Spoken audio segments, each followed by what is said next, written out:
Thank you so much. That was very impressive and formative work, both globally but also locally, with such great bidirectional approach. Congratulations again, Dr. Twasiak, very well deserved. I am now thrilled to introduce Kathy Crone.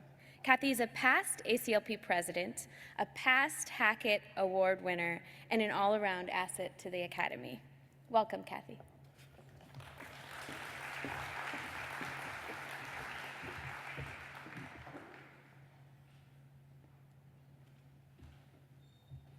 So I have the distinct pleasure of introducing someone that many of you know, but might know a little bit more by the end of this.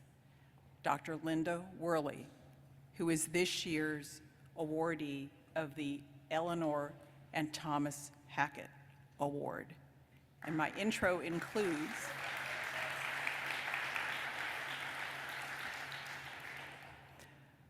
my introduction includes an alternative title, which is a small joke to Linda, which is how to be a leader in CL psychiatry without a CL fellowship. She was concerned that how could she get a Hackett Award? She didn't go have a CL fellowship. Well, I'll tell you. But before that is a little bit, I didn't know how many people who were younger to the organization would be here today and would know about the Hackett Award and why it's important. So I just wanted to touch a little bit on it. One is this picture here is Dr. Tom Hackett, who was a past president of our academy. He was at Mass General, and he's an icon in CL psychiatry. And his wife, Ellie, used to introduce all of the Hackett Award winners. So essentially, this is our highest honor in the academy, and it's presented to a member who has demonstrated distinctive achievement in CL psychiatry training, research, clinical practice, and leadership. And also, for those of you who might be somewhere earlier in your career, you might want to know, so what in the world do you need to have done in your career to qualify for the Hackett Award? Well, I'm not going to go in this detail, but this is the mild, small list. I'm going to use that list to talk a little bit more about Linda's career. Why Linda for the Hackett Award? So, one, you need to be a fellow. She's been a fellow since 1997. You need to have done presentations, active presentations in ACLP. She's had a tremendous number of them and a lot of range of topics. Perinatal mental health is one in particular you will hear about as I talk about her career. But that's not all. Teaching skills, career development, and wellness. She's one of the very earliest adopters of the idea of wellness, physician wellness, the idea of work-life balance. There's also the issue of active service in the academy. It's a list of some of the things that she's done, and that includes the 11 years on the board, which included her being president. But she also has been active in ABPN, CL committee, helping develop those board questions that you might at times curse some of us about. She also was a member of the foundation. Currently, she serves as a senior mentor for the early career psychiatry subcommittee.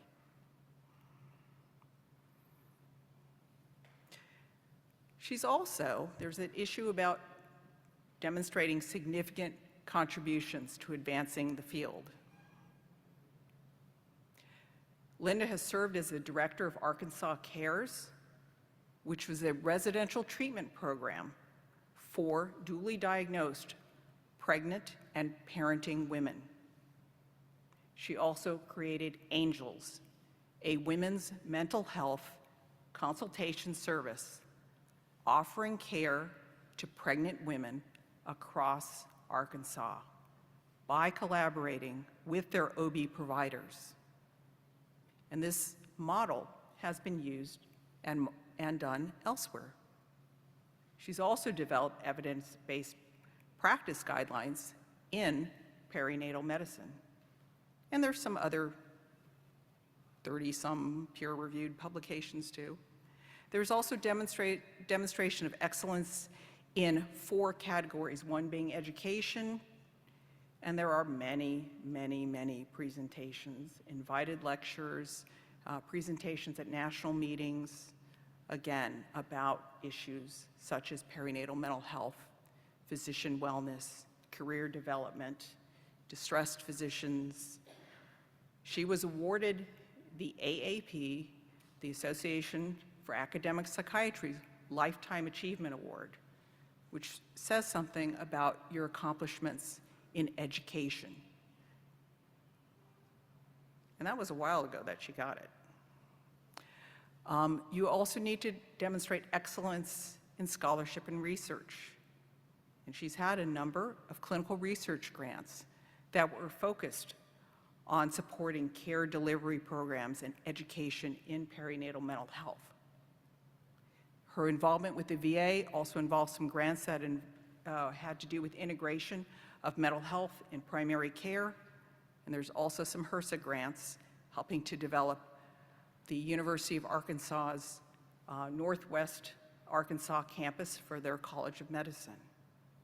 When it comes to clinical excellence in CL psychiatry, perinatal mental health, that includes receiving an APA Gold Award for the Arkansas CARES program. It was considered a model treatment program. When it comes to leadership, we know of leadership within the academy, but you also need to develop leadership outside of the academy.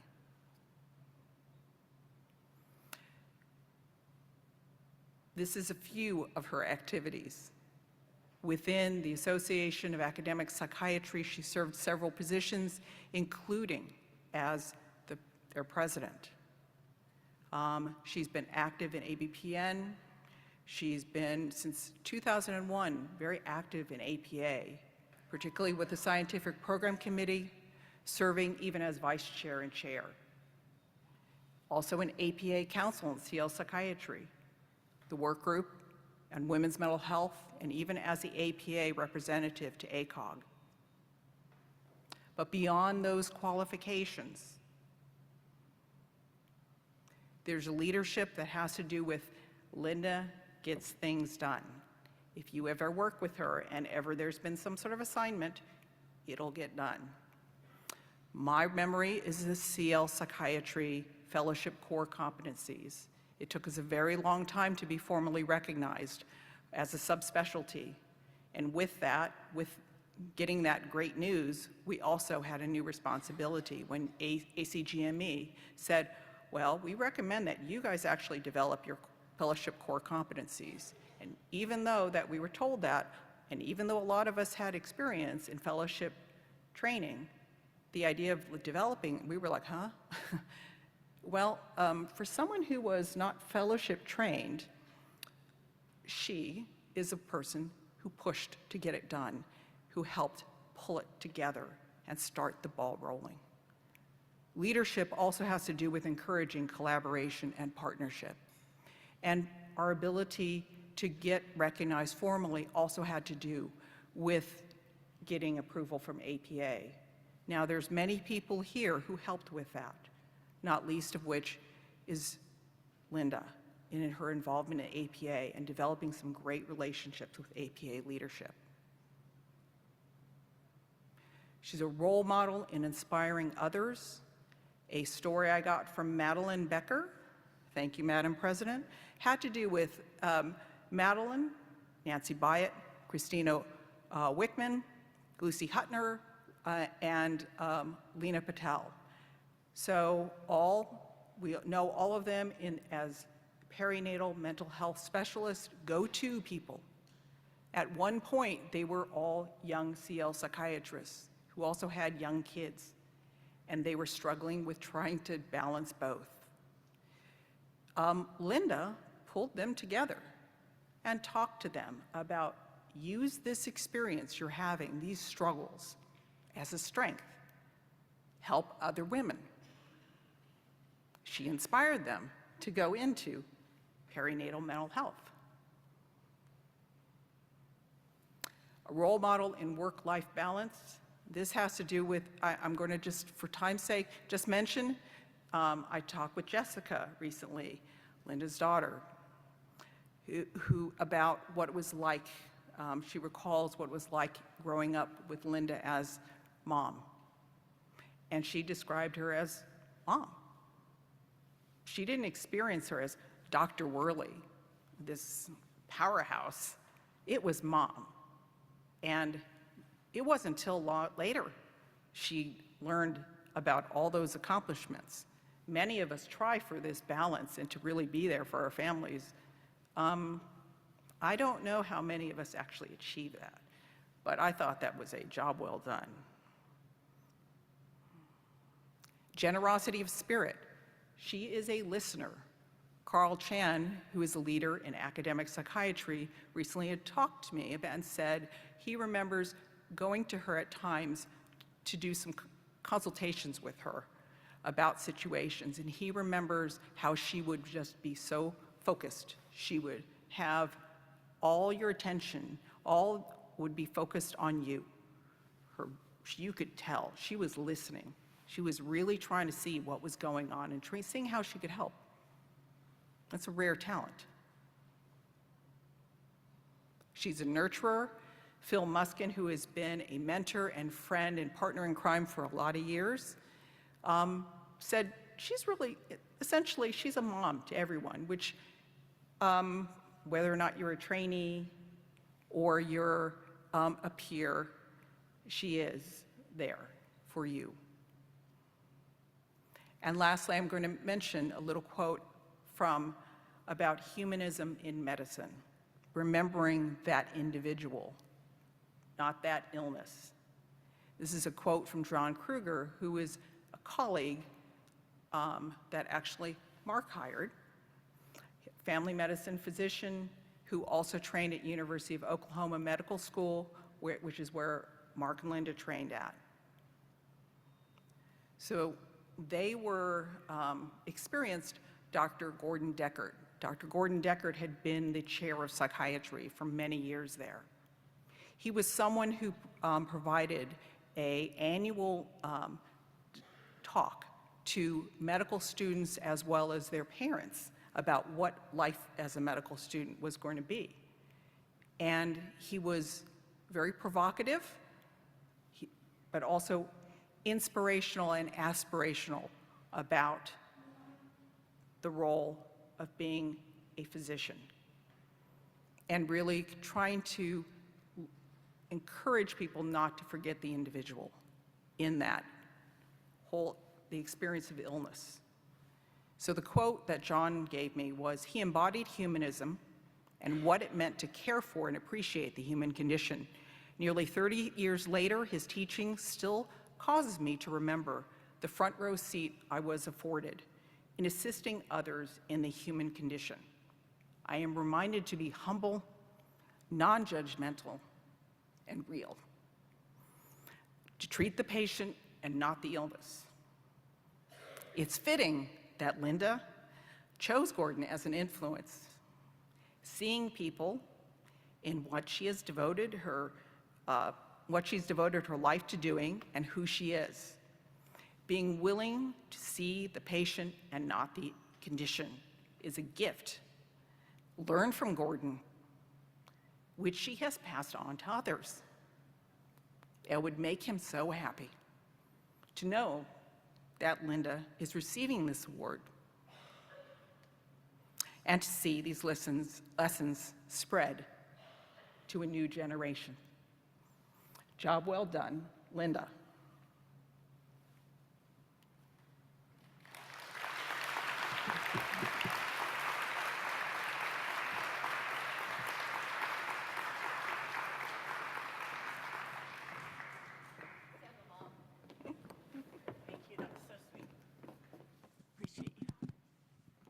So this has to be the surreal moment. I'm so incredibly honored, and I would not be here, honestly, if it weren't for so many of you out here in the audience.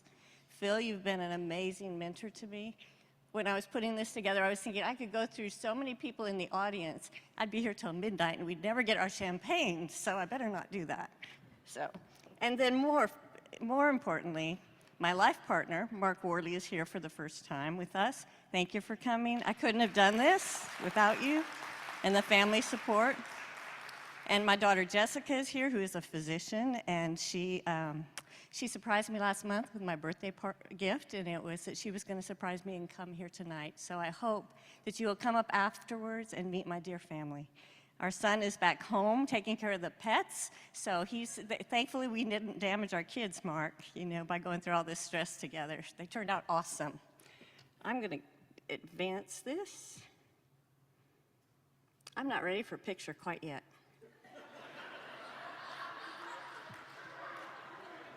Too late. Oh, man, I tell you. Okay, here we go. Can you see it? Okay, good. So, bottom line, the reason I've done anything I've done here is about the relationships. It's about we had something to do, and it was fun to work together. That was the only reason, and it's been just a life-changing, enriching experience. Oh, I guess I need this, too. So I'm not a person who likes to stand behind the podium, and I hope we can have a little bit of fun tonight.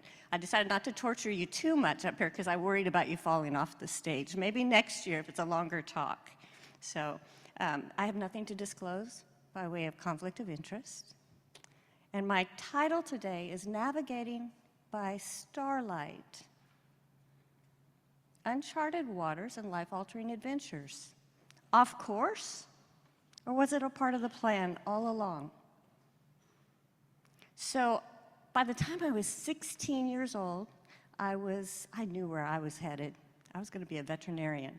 I loved just about any kind of animal there is. And the little pony on the left is Little Blue, and when I was the same age as Jessica in that picture, I remember riding her down the trails and saying, "Little Blue, I love you." And I just was smitten. Every single animal. We probably had how many different pets? Tons of them. Anyway, so I was 16, and we have a coincidence of Seattle. I grew up in Seattle, North Ballard area, and I was headed to vet school. So in Washington State, there's an excellent pre-vet program east of the mountains at WSU. And so I was doing my college applications, I was ready to go, and then life changed in the blink of an eye. My dad actually was a high school teacher at Cleveland High, inner city, and he taught aerospace, math, auto shop, all the different things, and he was an adventurer. He was in the Civil Air Patrol, he flew small airplanes, even seaplanes on Lake Washington, and he wanted to be an adventurer underwater. He was 46 years old, and I remember the last time I said goodbye to him. It was October 29th, my senior year of high school, and we said goodbye to each other. I was headed off to Arby's for my afternoon and night shift. You see, I was saving money for college already, and Dad was going off to take his graduation scuba dive that afternoon. But when I got home from my evening late shift, the house was dark. There was a note on the kitchen table, and it said, "Dad's taken ill. I'm at the hospital." And Dad died 4 days later. He never came out of the coma. Way back then, I don't think they had defibrillators. But I think by the time, he'd never gone down in the dive, but just the cold water, I think, said, the constriction said we believe he probably had VFib back then. I didn't get to say goodbye to him after that time. We said goodbye to each other at the end of the day. And I don't know if anyone here, have you had that experience where somebody you loved and depended on just passed away suddenly and you didn't get to say goodbye? Anybody have that? So it resonates with you. So for me, what it taught me is life is short, by golly. You don't know how long you have. And so you better make the most of it. Maybe that's why that list looked like it did. I don't know. I didn't know how long I had, and I really wanted to invest in that. Yeah, it changes things. And part of that really changed my trajectory of my life. And I'd been raised in a traditional church, and I believed, I was been told there's a God up there. So I really prayed, honestly, during those 4 days. And I was so angry, and I had a crisis of faith, because my prayers weren't answered at that time. I don't know if anybody's had that either. But I carried that anger, resentment, and questioning, are you really there, for quite a long time. While that was going on, then, my passion for veterinary medicine, it kind of fizzled. And this passion started growing about, I really want to do human medicine. And so I did my research and found another college that had a really good pre-med program. It's 1 hour south of Seattle, University of Puget Sound. It's a small liberal arts college, and I started applying there, and that was great. So I went there, and as luck would have it, I got to be a chemistry TA, and they assigned me a study lab where I could be on campus and study. And there was an upperclassman who shared that space. And I was, again, this, single-minded focus. I was going to med school. Nothing was going to get in my way. I was studying really hard for a genetics test. And so this upperclassman, who is really quite a genius, that I shared the space with, I didn't know him very well, and I was completely oblivious. He recruited his best friend from the next lab over. Those guys came, picked me up, took me out, and dunked me in the college fountain. I was mad, I was, wet, but it got my attention. And they say opposites attract. Well, this man sitting here right now was the next door neighbor. And thankfully, I've learned I'm a pretty good forgiver.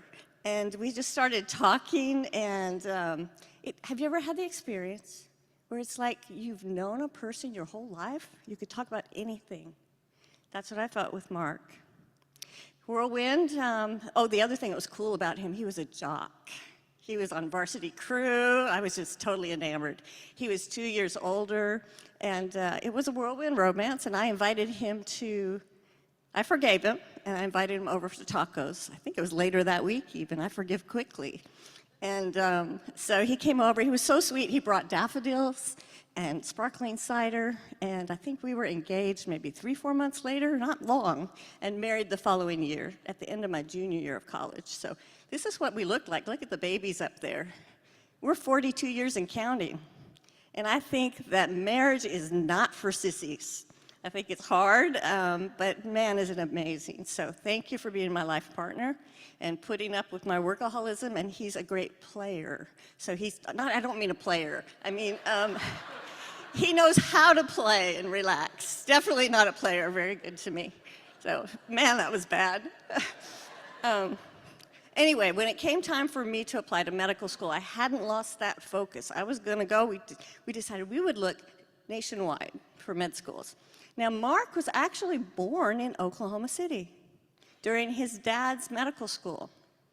And so we thought, let's put Oklahoma on the list. We could go visit your grandparents on this trajectory across the United States. I was surprised. They gave me an interview there. I was an out-of-state student. It's a state school. We went, I interviewed, and it snowed that day. And I'm all about signs. And it just felt like this good omen. It doesn't snow very often in Oklahoma. And so they actually offered me a position. And what we were looking at all our options, and Mark's grandparents still lived there, and we were dirt poor. And so what we decided, they offered that we could live in a room over their garage. And so we took them up on it, and I went to med school at Oklahoma. That's how I got a Southern accent. So Gordon Deckert was at the University of Oklahoma, and he even did freshman orientation and taught us about the psychological inventory of a medical student, and he taught us nonverbal. I mean, he was really out there. He would stand on tables, swear, spit in his hands, but he pounded into us reading nonverbal emotions, and he was really, and that when you go into an interaction with a patient, the first thing you look for is what emotion do you recognize? It wasn't what are you saying.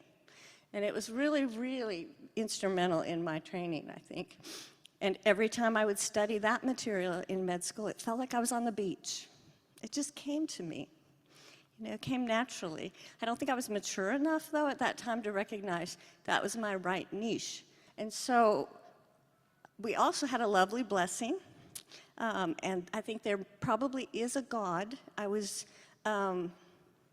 due Christmas Eve in the second year of medical school. I got through my finals 2 days before he was delivered on Christmas morning, so best Christmas ever. Russell's now, thankfully we didn't damage him with the stress. He's 39 now, and he is an architect and a competitive cyclist, gravel racing. I could go on, but I better do with this. Anyway, he's wonderful. Let's see. So when I started my rotations in third year, I loved OB so much. The miracle of pregnancy, gestation, birth, I just felt like I, again, found my niche.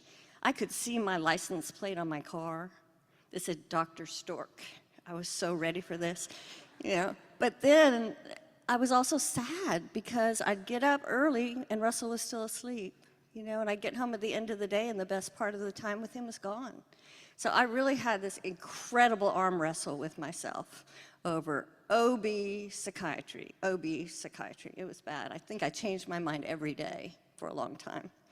Well, Mark did his PhD, studied pneumocystis carinii, 5-year plan, and did his dissertation, and he matriculated at medical school in Oklahoma. He got tired of rats and didn't like to write grants.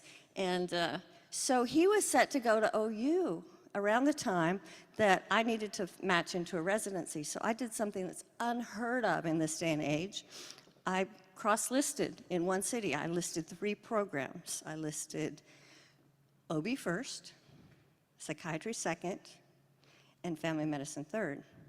And I was not a happy camper when I ended up in psychiatry. I was devastated, in fact. In that first year early on, it was really a painful time. But you know, I really matured and found the realization that being a psychiatrist, you really have to be a physician first. I totally embraced it over a little bit of time and realized I was in the right place. Something else gut-wrenching happened during that early year. I was on, you know, when you start out, you do your internship on medicine. Well, one of my medical school classmates, who was brilliant, she was an intern in internal medicine, she ended her life. She died by suicide. And that planted the seed in me that this is such a tragedy to go through all of this and choose that. And I think that really, it planted that seed in me that part of my life and career has truly been dedicated to decreasing stigma, promoting the health and well-being of physicians, trainees, medical students. And so that was huge. The second amazing blessing that came into our lives was Jessica, who's right up here now. She's grown up since then. But this is the first time, Jessica, that your big brother held you. We were in the hospital still, and he adored you until you got annoying. But then now you're back loving one another, so that's cool. But so that was amazing. And again, I think there's a God with timing. I was very blessed with healthy pregnancies, thank goodness. But Jessica, you were born 3 weeks before the end of my internship. And then I had, so the 3 weeks vacation there and the 3 weeks, you know, in the beginning of the next year worked out. And anyway, I could go on. But so now picture this, 4 years later, you know, I did my residency. I did my my 4th year in child psychiatry. Did you realize that? I did. And the coolest thing is I got to study my own kids' child development. It made me a much better mother. And I think that the kids went to this place called Early Childhood Development Center. And the director of that program was a developmental psychologist named Wanda Draper. She had studied with Piaget. And so it was the coolest thing ever. And that really, I think, helped me later on when I was at Arkansas Cares, running the program with the moms and their kids. They really didn't know how to be parents. It was amazing how all the pieces fit together when you don't realize it. So anyway, Mark, he saw the light, and he decided he wanted to be a psychiatrist too. So the program that I was in Oklahoma at the time really had some major changes, and we didn't want to commit to being there for 4 years again. So we looked nationally again, and we were looking for either a second-year child fellowship for me or a faculty position. And Fred Guggenheim, did any of you know Fred Guggenheim, CL psychiatrist? So he got wind of this, and he assertively chased us down. I think I was going for a second interview in Oregon, or for a first interview in Oregon, and he said, you have to come back. And so Fred Guggenheim assertively recruited us to Little Rock. I ended up, well, anybody here remember your dreams at night? Do you? They're messages from the soul. I interviewed at Pittsburgh. I think it was a women's research program that they wanted me to head up. Well, I had trained as a clinician, thank you very much. And you see, I have little feet. I dreamt of size 12 Birkenstocks after Pittsburgh. Not a good fit. Then after I met with Fred Guggenheim, I dreamt of like these gorgeous pumps that looked like Cinderella shoes, or it felt like Cinderella, you know, they fit perfectly, they had the white and the blue. And for some reason, I really felt like he would be open to me marrying my loves of psychiatry and OB.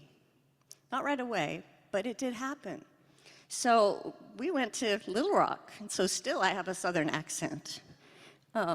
So the first year, young people who are here, the first job you get is usually not your be-all, end-all job. Mine wasn't. He had me do, my first year was as assistant medical director of youth home. It might as well have been my second year of a fellowship. But when LCME came out and said, we have to have student mental health for medical students, I jumped at that chance to take the position and create a big program for student mental health. It came with a gift. It came with a gift of running the CL service. I was not prepared to run a CL service. It also came with a gift of having to see private patients, outpatients, 20 per week, take care of 600 medical students, be the only attending in the university hospital, and then also I was in the promotion tenure track, clinician educator. 6 years up and out, you had to publish, you had to do all that. Fred told me I could have 2 hobbies, Mark and my children. He didn't know what to do with a female back then. He also told me I should get up at 4 a.m. and write. So needless to say, I was like stretched, really, really thin. And I was trying to hold it together, not doing a great job. One time I was running my rounds, and we had a social worker that would round with us, and she was so sweet. And she handed this little card onto my clipboard, and it said, resources for the mismatched. And it also had shoe stores nearby the med center. And I looked down at my feet. I had a blue shoe and a black shoe on. Thankfully, they loved me, but yeah, that was a mess. Let's see, what else happened? Mark and I started to have a little bit of money, and I knew we needed to get some help. And so we got a housekeeper. You know that sense when you go home, you're looking forward to that nice smell, it's clean, you know. Anyway, needless to say, I went home from work and found this on the kitchen table. I quit. You're too much work. It's like, oh, I was not holding it together well at that point. So the call was hard, too, at the time. And I'm idealistic, and I think people should step up and do their jobs if that's what they're paid to do. And so we would cover a call for a week at a time. And the state system would send a social worker if you had a patient that was uninsured and needed to be hospitalized. They would come after the resident and the ED doc and the attending in psychiatry would already have done an eval, and we would determine this patient needs to be hospitalized. They're severely ill. The social worker screener would come and say, oh no, they're fine, just send them out and bring them back outpatient. Well, we couldn't do that. The resident would be stuck in the ED trying to call these private hospitals trying to find a bed. It was a miserable mess. I couldn't wait to meet with my division head and talk about how can we get this system better. And when I met with him, he said to me, well, Linda, don't be a lightning rod. He was asking me to just turn my head the other way and just ignore it and carry on with what I was supposed to be doing. He pulls out a sheet of paper and says, well, Linda, I think you should pick up the pace.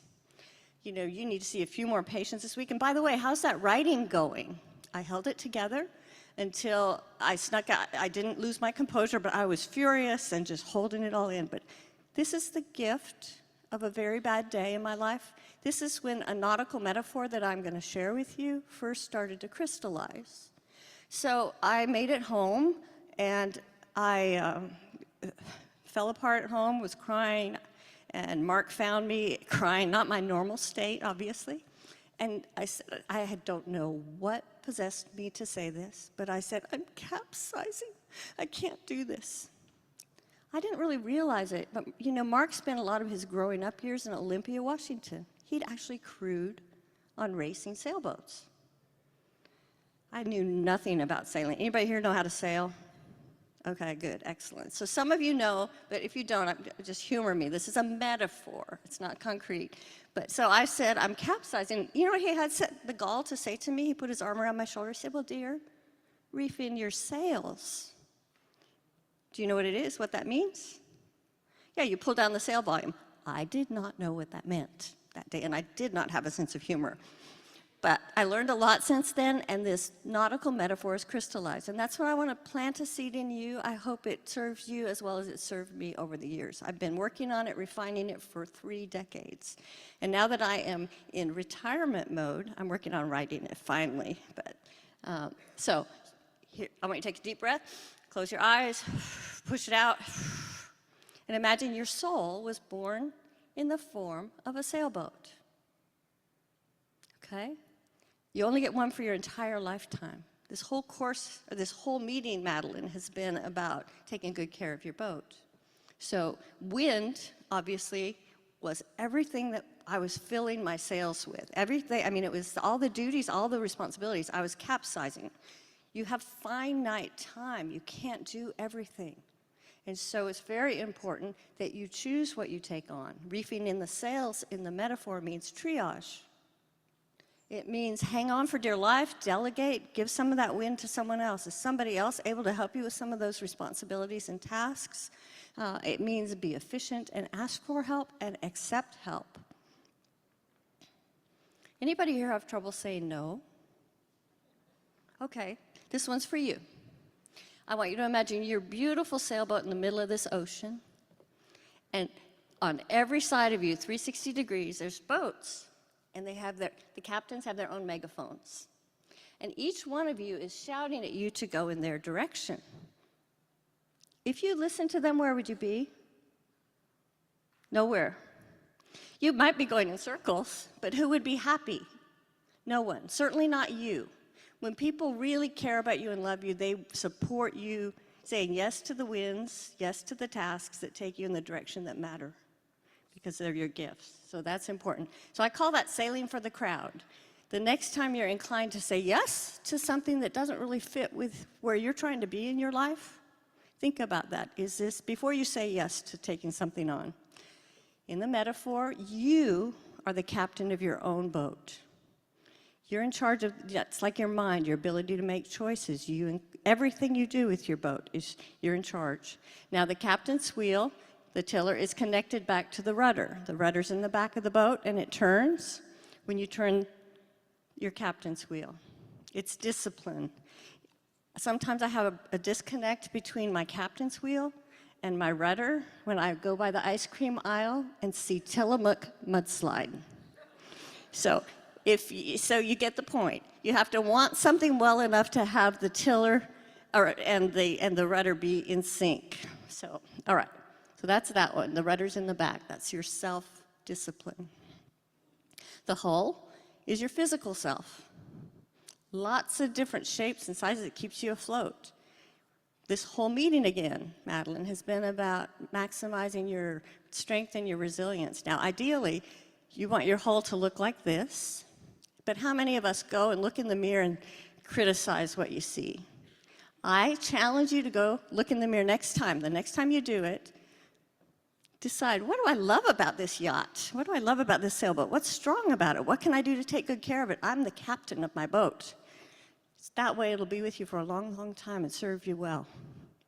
So how do you do that? Again, we've talked about this throughout this meeting. You sleep well, you feed it the right nutrition, because that actually builds the sides. I think we have, every 5 to 7 years turnover of all our cells.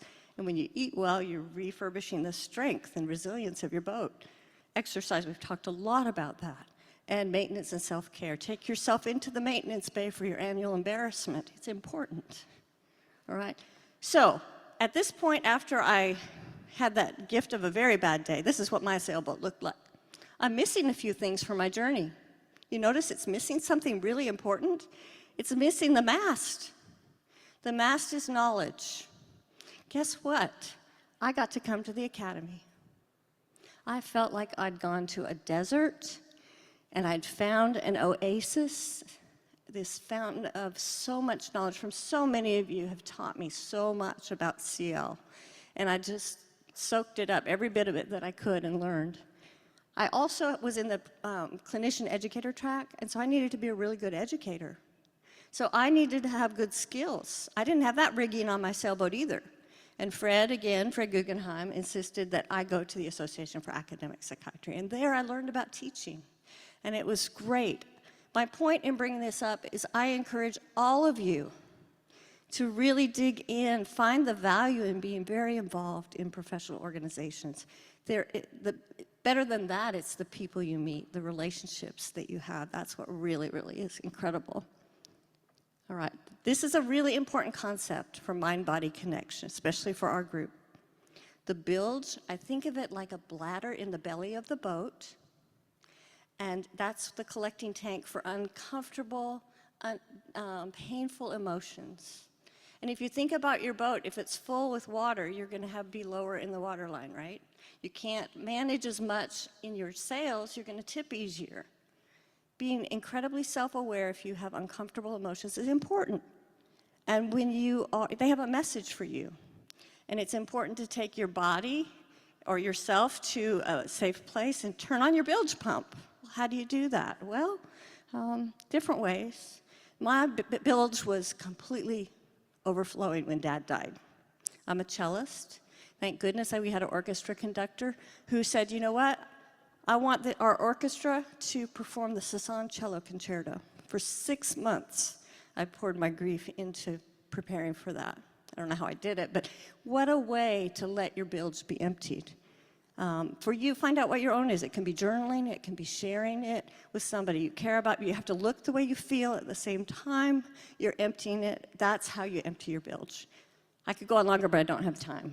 But keel, this is the last part that's important. The keel of a sailboat is really solid and dense materials. And what it does, it counterbalances when the wind hits you on the top. It also keeps you going straight if you got hit with a sideways wind. The keel is your loving connections. It's your values, your spiritual connection. Now remember I told you that I had a crisis of faith. Are you really there? And so at one point I was able to study the labyrinth. Have any of you learned about labyrinths? It's a spiritual geometry where you meditate and you walk it, and you can ask the universe questions and that kind of thing. And I hesitate to tell people about this experience because I figured they might send me to a psychiatrist. But it was profound. It was so profound. I walked it and I got to the center of it, and it was like, are you even there? And I experienced this light, and it was almost like this profound sense of unconditional warmth and love. And I really perceived the message of, it was a part of the plan. It's a really important part of your journey to lose Dad. And I felt this compelling, I didn't want to leave the center of it. It was so amazing. And I felt this kind of a communication of, you silly child, I'm here all the time, you just have to be open to my presence. And since then, I really have seen, it's almost like in the metaphor, that if you're open yourself to that love, let it shine through you and from you to everything you do and everything you touch, that is so powerful, and it also helps you stay on course for making the gifts that you've been given matter in this lifetime and leaving the world a better place. So that was just amazing. And so bottom line, have the courage to live your values. Be open to that loving force. Let it shine through you in all you do. So for this talk, Navigating by Starlight, knowing your North Star and following that, knowing what matters to you is key. It'll keep you on path. And indeed, it may have been part of the plan all along when you thought you were lost. So this is the nautical metaphor. I don't know if you can see it, but just to take home, to remind yourself, winds are your tasks, duties, responsibilities. Take good care of your bilge, empty it. Take your yacht into the maintenance bay at the first sign of difficulty. Ooh, they're bringing in the champagne, guys. Oh, that's cool. And then love and be loved most of all, and honor your values. So thank you very much for being here today. It means the world to me.